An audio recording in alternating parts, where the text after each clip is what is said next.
ಶಾಲಾ ಕಾಲೇಜುಗಳಿಗೆ ಹೊಸ ಆದೇಶ ನೀಡಿದ ಸರ್ಕಾರ.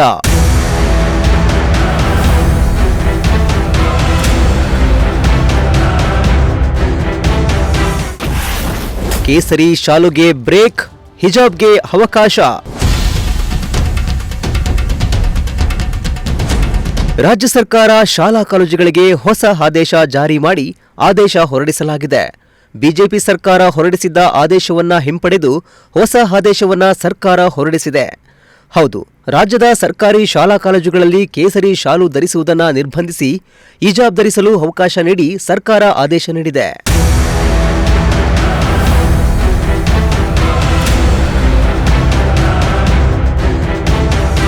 ರಾಜ್ಯದಲ್ಲಿ ಕಳೆದ ಕೆಲ ದಿನಗಳಿಂದ ಜನಿವಾರ ವಿವಾದ ತೀವ್ರ ಸದ್ದು ಮಾಡಿತ್ತು.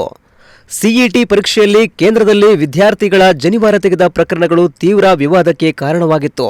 ಈ ಹಿನ್ನೆಲೆ ರಾಜ್ಯ ಸರ್ಕಾರ ಮಹತ್ವದ ನಿರ್ಧಾರವೊಂದನ್ನು ತೆಗೆದುಕೊಂಡಿದೆ. ಶಾಲಾ ಕಾಲೇಜುಗಳಿಗೆ ಸಮವಸ್ತ್ರದ ಜೊತೆಗೆ ಮಕ್ಕಳು ಸಾಂಪ್ರದಾಯಿಕ ಉಡುಗೆಯನ್ನು ತೊಡಲು ಅವಕಾಶ ಕಲ್ಪಿಸಲಾಗಿದೆ. ವಿದ್ಯಾರ್ಥಿಗಳು ಜನಿವಾರ, ಪೇಟ, ಟರ್ಬನ್, ಪವಿತ್ರ ದಾರ, ರುದ್ರಾಕ್ಷಿ, ಶಿವದಾರ, ಹಿಜಾಬ್ ಧರಿಸಲು ಅವಕಾಶ ನೀಡಲಾಗಿದೆ.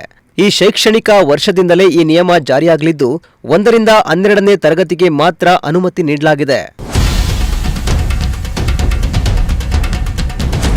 ಇನ್ನು ಹಿಂದಿನ ಬಿಜೆಪಿ ಸರ್ಕಾರ ಶಾಲಾ ಕಾಲೇಜುಗಳಿಗೆ ಕೇಸರಿ ಶಾಲು ಧರಿಸಲು ನೀಡಿದ್ದ ಅವಕಾಶವನ್ನ ರದ್ದು ಮಾಡಿ ಹಿಜಾಬ್ ಧರಿಸಲು ಅವಕಾಶ ನೀಡಿದ್ದು ಶಿಕ್ಷಣ ಸಚಿವ ಮಧು ಬಂಗಾರಪ್ಪ ಆದೇಶ ಹೊರಡಿಸಿದ್ದಾರೆ.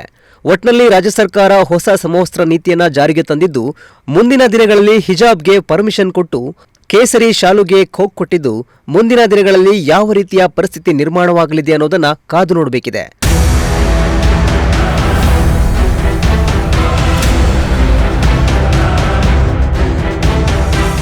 News desk, Prajashakti TV, Tumakuru.